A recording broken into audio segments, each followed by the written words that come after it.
अस्सलाम वालेकुम, मैं हूं यासिर मलिक एडवोकेट और आप देख रहे हैं एस्केप फ्रॉम केज। ख़वातीन और हज़रात, जंगलों के कानून में अक्सर जब जानवर डर जाया करते हैं तो वो हमला कर दिया करते हैं। जब उनको भूख लगती है तो वो घात लगाकर हमला कर देते हैं। जब उन जानवरों के पास किसी किस्म का कोई डिफेंस मैकेनिज्म नहीं रह जाता, भागने की कोई सूरत नज़र नहीं आती, ख़तरा हर तरफ नज़र आता है, तब वो हमले के लिए तैयार हो जाते हैं। यही सिचुएशन आजकल इस पीडीएम की है, इस निज़ाम की। ये निज़ाम जो कि डर रहा है एक वाहिद शख्स से जिसका नाम है इमरान खान। ये निज़ाम जो अपने सर्वाइवल की लड़ाई लड़ रहा है, अगर वो हमला नहीं करता बार बार तो ये निज़ाम अपनी मौत खुद मर जाएगा, जिसके साथ पीडीएम भी दफन होने जा रहे हैं। वक्ती तौर पर ये तमाम मामला है। इसी मामले के लिए एक अलहदा रुख जो है वो आज लाहौर की सड़कों पे जमान पार्क के करीब फिर नजर आया, जब पंजाब पुलिस की भारी नफरी इमरान खान के घर के इर्द गिर्द जमा होना शुरू हुई और मुंसलिक जितने भी रास्ते थे उनको बंद कर दिया। जो मीडिया था, सोशल मीडिया था, आम आदमी था, जो हर तरफ जो था अफवाहों की एक गूंज थी, जिस गूंज के अंदर कहीं तो इमरान खान के गिरफ्तारी की इतलात थी, कहीं पर सर्च वारंट की बातें थी, कहीं पर ना जाने कुछ था, लेकिन एक चीज जो वाजिया थी वो था डर। क्योंकि ये डर ही है जो इनको बार बार हमला करने पर मजबूर करता। ये डर ही है जो अपनी सर्वाइवल की जंग में इनको मंजूर है। तो इमरान खान के घर की सड़कें बंद होने के बाद इमरान खान साहब ने मुमकिना तौर पर एक खिताब किया, जिसके अंदर उन्होंने कौम को कॉन्फिडेंस मिली और बहुत सारी कुछ बातें की जो आमतौर पे वो करते आए हैं। इसमें उन्होंने ये कहा कि पाकिस्तान मेरा है, पाकिस्तान के तमाम इदारे मेरे हैं। अगर मैं किसी फौजी जर्नैल या फौज के किसी इदारे पे कोई तनकीद करता हूँ तो ये सब मेरे बच्चों की तरह है। जैसे एक बाप अपने बच्चों पे तनकीद करता है, वैसे ही एक बड़े के तौर पर मैं उस इदारे पर या उस इदारे के किसी सरबराह पर तनकीद करता हूँ ताकि वो अपने आप को बेहतर कर सके, ताकि वो अपने आप को ठीक कर सके। फिर इमरान खान साहब ने जो अहम पैगाम कौम के नाम दिया कि अगर मैं फिर गिरफ्तार कर लिया जाऊं तो उस तरह का रद्द-ए-अमल ना आए जिस तरह का 9 मई को आया।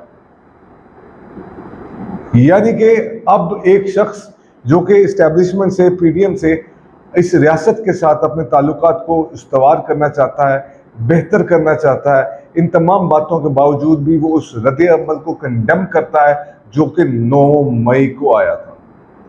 और ख़वातीन और हज़रात, ये वो रिएक्शन है जो कि हर पाकिस्तानी का होना चाहिए।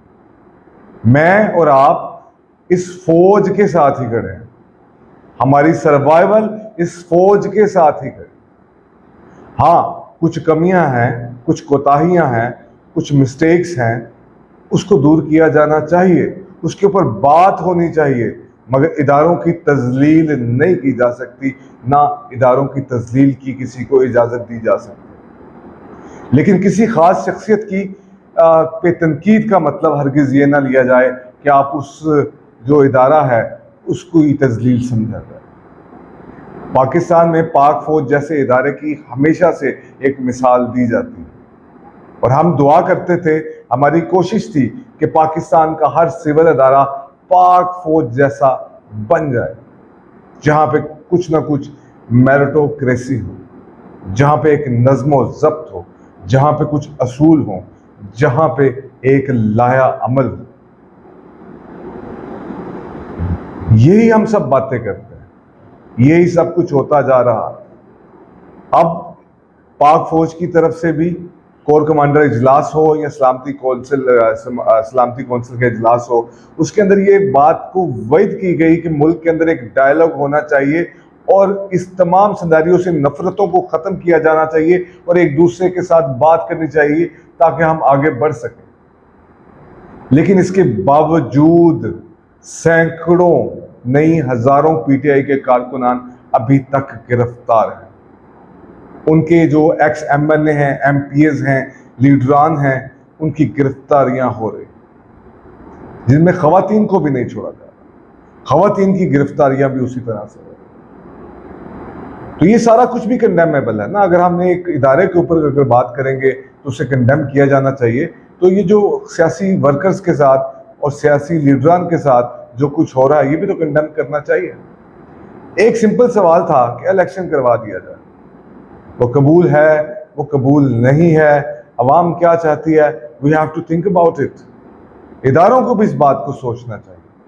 अगर इदारे न्यूट्रलिटी की बात करते हैं, वो किसी के खास फेवर नहीं देंगे, तो इदारे न्यूट्रल हों तो इतनी कमजोर गवर्नमेंट कैसे ये इकदामात उठा सकती। इदारों से भी बात है कि ख्वाजा आसिफ साहब ने क्या कहा। ख्वाजा आसिफ साहब ने कहा कि इदारों की मर्जी से, इस्टेब्लिशमेंट की मर्जी से नवाज शरीफ मुल्क से बाहर गए हैं। इस्टेब्लिशमेंट नहीं जो है वो फैसले करवाए थे। तो आपकी न्यूट्रलिटी कहाँ है? अगर ये इल्जाम सियासतदान आप लोगों पे लगाते जाएंगे तो कहीं ना कहीं तो आप लोगों पे भी सवाल उठेगा, कहीं ना कहीं तो आपको भी इस बात का जवाब देना पड़ेगा। इमरान खान वो पहला शख्स नहीं है जिसने इदारों के ऊपर कोई बात की है, इस्टेब्लिशमेंट के खिलाफ कोई बात की है। पाक आर्मी के खिलाफ भी थोड़ी बहुत कोई बात की है, जर्नल्स के खिलाफ। पाक आर्मी, सॉरी मैं गलती से बोल गया। तो ऐसा होता क्यों है? दुख होता है जब हमारे किसी इदारे के ऊपर, खासतौर पर पाक आर्मी के ऊपर जुबान दराजी की जाती है, उंगली उठाई जाती है। लेकिन इसका जवाब भी तो शायद कुछ ऑफिसर्स ने दिया है, लेकिन इसके बावजूद उनको गद्दार नहीं कहा जा सकता, इसके बावजूद उनको कुछ नहीं कहा जा सकता। लेकिन एक रूल ऑफ लॉ के तहत आप तनकीद तो कर सकते हैं हर फैसले के ऊपर, हर शख्सियत के ऊपर जो कि इस आइन की पासदार है, जो इस आइन के अंदर रहना चाहते हैं।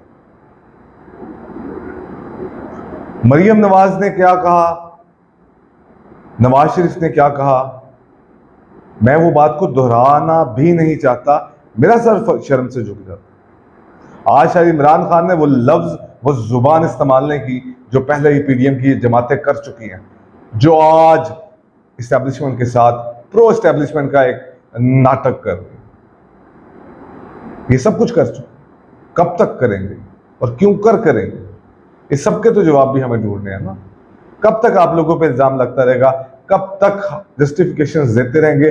कब तक लोगों पे जुल्म होता रहेगा? कब तक इस मुल्क के अंदर रूल ऑफ लॉ नहीं होगा? कब तक सोशल इंजस्टिस होगा?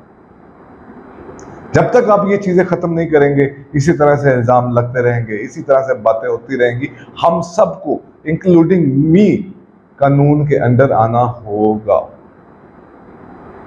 तो आज सदर मुमलिकत ने भी मिलती जुलती एक ऐसी बात की। उन्होंने कहा कि नफरतों को कम करके डायलॉग की मेज के ऊपर आना चाहिए। उन्होंने 1971 के वक्त का, जब हम दो हिस्सों में तकसीम हुए थे, मशरकी पाकिस्तान और मगरबी पाकिस्तान से पाकिस्तान और बांग्लादेश बना था, तब की भी बात की उन्होंने उससे पहले फातिमा जिन्ना के ऊपर गद्दारी का जो केस चला था उसकी भी बात की।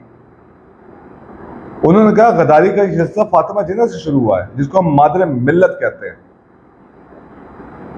हम लोगों ने तारीख से सबक सीखना था ना, आप लोगों ने तारीख से सबक सीखना था ना, ताकि हम इस मुल्क और कौम के लिए बहुत बेहतरीन कौम बन सकते और बेहतरीन आगे जा सकते। तो अभी भी वक्त है कि नफरतों को कम किया जाए, डायलॉग्स किया जाए, मुल्क में इलेक्शन करवाए जाए, सारा फसाद खत्म हो जाएगा। जिसने जो गलत किया उसको उसकी सजा दे दी जाए, चाहे वो कोई सिविल है, चाहे वो कोई फौजी है, चाहे कोई किसी भी इदारे से ताल्लुक रखता है, चाहे कोई जज है। हमें रूल ऑफ लॉ के अंडर आना पड़ेगा। एक दिन आना पड़ेगा, आज आना पड़ेगा, कल आना पड़ेगा या परसों आना पड़ेगा। हम खुद नहीं आएंगे तो कोई और आकर हमें इस रूल ऑफ लॉ के अंडर ले आएगा। इतनी नफरतें, इतनी अनाएं, और ये पाकिस्तान।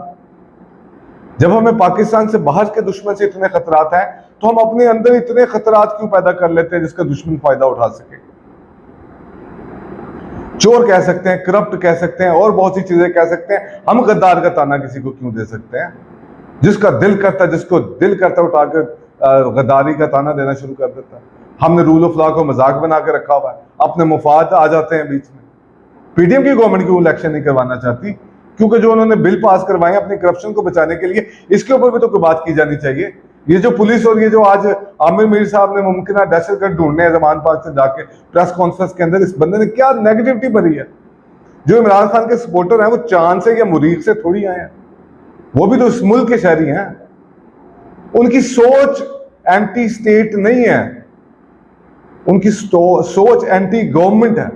और जमहूरियतों में हमेशा सोच का, इक़दारों का, लोगों का, इन चीजों का ख्याल रखा जाता है। अगर बात करने पे गद्दारी के मुकदमे हैं, अगर बात करने के ऊपर इस सिस्टम के खिलाफ, नाइंसाफियों के खिलाफ, सोशल इनजस्टिस के खिलाफ, तो फिर गद्दारी के मुकदमे तो फिर हर पाकिस्तानी के ऊपर दे दिए जाए, हर उस गरीब के ऊपर दे दी जाए जो आटे की लाइन में लगे, चीनी की लाइन में लगे और जरूरत जिंदगी की कोई भी चीज खरीदते हुए हुक्मरानों को इतनी बड़ी बड़ी गालियां निकालता। उस आम पाकिस्तानी को भी दे देनी चाहिए जो किसी सरकारी प्रोटोकॉल में अपने स्कूटर में फंसे हुए उनको आता जाता देख गालियां निकालता, फिर वो भी गद्दार हुआ। वो खुल के ये बात नहीं कह सकता, वो सिर्फ अपने दिल में या हल्की सी आवाज में एक मोटी सी गाली निकाल के कहता है कि इस मुल्क का कुछ नहीं हो सकता। इस मुल्क के नौजवानों को अगर इस मुल्क की तरक्की, इस मुल्क के आगे बढ़ने का कोई गुमान नहीं रहेगा, वो मुल्क में रहने से ज्यादा बाहर जाने को तरजीह देंगे, तो फिर हम इसको स्टेट कैसे, हम स्टेट और रियासत होगी माँ के जैसी का नारा कैसे लगाएंगे? हमने हर चीज की, हम चाहते हैं जो ताकतवर लोग हैं चाहते हैं जैसा वो सोचते हैं सारा वैसा सोचे। ताकतवर लोग ये सोचते हैं कि जब किसी के हमारे मुफादात की तरफ कोई ना आए, हम जिसका चाहे मुफादात खो दें। जय मलक रियाज को पकड़े ना, जय आसिफ अली जरदारी को पकड़े, सिंध के अंदर क्या हालात हैं देखे तो सही। आप ऐसा करते क्यों नहीं है? इन वडेरों को, जागीरदारों को, इन बदमाशों को, इन कब्जा माफियों को, इनको क्यों नहीं पकड़ा जाता? यही सवाल है बहुत सारे जो सामने आगे खड़े होते हैं। इस तमाम ऑपरेशन से एक ही बात लगती है, पाकिस्तान के मसाइल का सिर्फ एक ही शख्स जिम्मेदार है, वो है इमरान खान। इमरान खान जिस उम्र में है, चंद साल की बात है, वो शायद इस दुनिया में नहीं रहे, रहना हमने भी नहीं है। तो क्या फिर मुल्क इस सोशल इनजस्टिस के साथ, इस इनइक्वालिटी के साथ, इस लॉलेसनेस के साथ क्या आज़ादी बरकरार रह सकती है या आगे बढ़ सकता है? क्या इस मुल्क के नौजवानों को इस मुल्क के ऊपर एतबार रहेगा, एतमाद होगा? सर, नारे लगाना बहुत आसान है, लेकिन एक्चुअली में वो सब करना बहुत मुश्किल है। अगर इस मुल्क के नौजवान को इतना इस मुल्क के ऊपर एतमाद होता तो 7.5 लाख लोग एक साल के अंदर मुल्क छोड़ के ना चले जाते। ट्रेंड लोग हैं ये, जो मजदूर है, जो दूसरे लोग हैं, हर बंदा बाहर जाना चाहता, तो कौन कौन है जिसको रोकेंगे? आप सिर्फ ये कर सकते हैं कि आप लोगों का एतमाद बहाल करें, मुल्क के अंदर एक लॉ अबाइडिंग सिटीजन्स की तरफ जाएं। आप लॉ लेसनेस को ख़त्म करके अल्लाह कानून की हुक्मरानी को लेके आए, फिर ये मसले मसाइल नहीं होंगे, फिर बांग्लादेश जैसा वाक़या नहीं होगा। हमने तो तब भी जिम्मेदारों का तयन नहीं किया था, हमने झूठ पे कौम को लगा दिया था। आज चंद सालों के बाद फिर इस कौम को झूठ पे लगा दीजिएगा, किसी ना किसी को गद्दार बना दीजिएगा। इससे बेहतर नहीं कि आज ही हम बैठ जाएं, अपने अपने मुफादात को छोड़ें, नाव को छोड़ें और सिर्फ पाकिस्तान का सोचें। इमरान खान अगर प्रॉब्लम है, लेकिन अगर आवाम उसको चाहती है, तो being the basic definition of democracy, आपको उसको रिस्ट्रिक्ट नहीं करना चाहिए। यही सब कुछ था आज। इसके साथ ही मुझे इजाज़त दीजिए। अल्लाह हाफ़िज़।